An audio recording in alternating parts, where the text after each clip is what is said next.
አቶ ዮናስ ግን ግብ ሰሩ።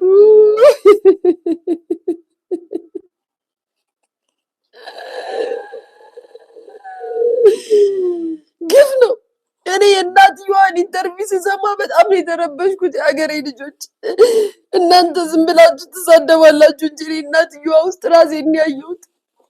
እኔ ብዙ አላማ አለኝ። እኔ በቃ ብዙ ነገር መናገር ፈልጋለሁ፣ ግን አሳዘኑ። ልጄ ናፍቃኛለች ሲሉ አሳዘኑኝ።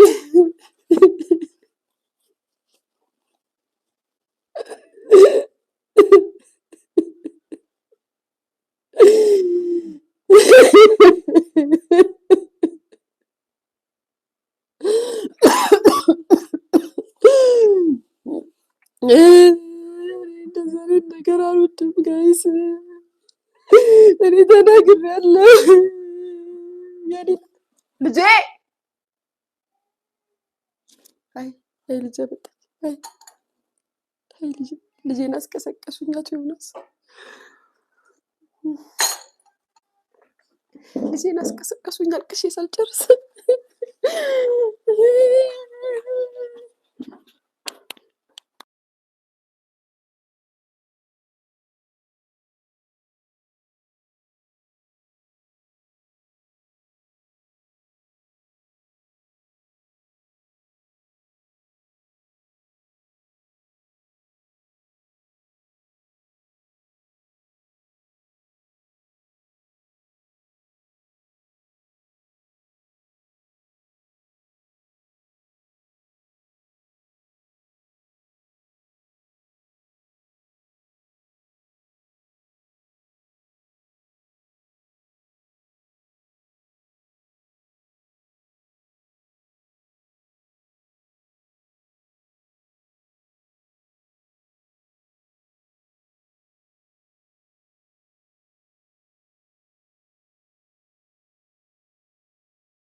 ወይ ይቅርታ እናንተ አትጽፉም እንዴ? ድምጽ ይላሉ አትጽፉም? አላየሁትማ።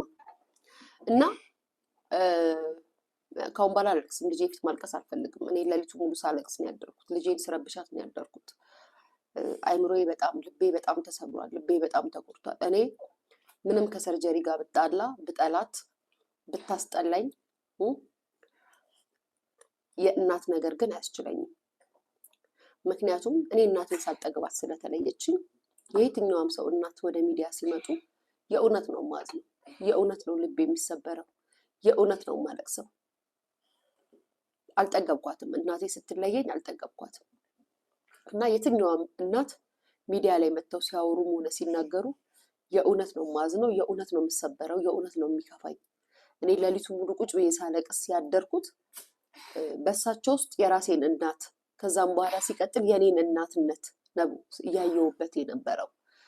አንድ እናት ልጇን ተክዳ እናትየዋ ሳትሞት ሞታለች ተብሎ ተነግሯት ልጅ አምና እናቷ እንደሞተች አምና ሚዲያ ላይ ወጣ ፐብሊክ ላይ እናቴ ሙታለች ብላ እስከ መናገር ደረጃ ስትደርስና እናትየዋ ደግሞ በህይወት እንዳሉ መጥተው ስለ ሰውየውም ሆነ ስለ ልጃቸው ሲናገሩ ስትሰሙ ይህንን እንደ መስማት የሚያም ነገር የለም። ይህንን እንደ ማዳመጥ ልብ የሚሰብር ነገር የለም። ምናልባት ላይመስላችሁ ይችላል።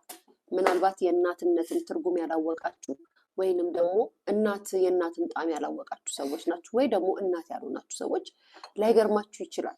እኔ የገረመኝ እንዳልኳችሁ በልጅነቴ ስለሆነ እናት የመጣሁት የእናት እንባ፣ የእናት ሰቆቃ፣ የእናት ንግግር ለእኔ ህመሜ ነው። በጣም ነው ያሳዘኑኝ እናትየዋ፣ በጣም ነው ያሳዘኑኝ። ተኪቲኮ ሲሉ ልቤን ነው የመቱት፣ ልቤን ማለት ነው። ስለዚህ አሁንም ድጋሚ ነው የምናገረው፣ አቶ ዮናስ በዚህ ደረጃ ለልጆች ዘረኝነትና ብሔርተኝነትን ማስተማሮት፣ ሲቀጥል ደግሞ እንደምናውቀው የሰርጀሪ እናት ብሔሯ ኦሮሞ ነው።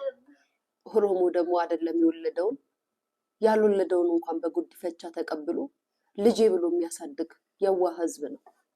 ስለዚህ እኚህ እናት አይገባቸውም። እኚህ እናት ይሄን ያህል በደል፣ ይሄን ያህል ክፋት፣ ይሄን ያህል ነገር በፍጹም በፍጹም አይገባቸውም። በፍጹም ሚት ነው እንደ ጋይስ አይ አይደለም፣ እናንተ ጋር ነው በጎች፣ እናንተ ጋር ስልካችሁን ስበሩት፣ መሬት ላይ ስትጠሩት ይሰማል። እና በጣም ነው ማዝ ነው፣ በጣም ነው የከፋኝ። ረፊ እሺ ልጅ በዚህ ደረጃ ለእኚህ እናት እንደዚህ አይነት ነገር ፈጽሞ አይገባቸውም። ፈጽሞ የዘረኝነት የብሔርተኝነትን ነገር እርሶ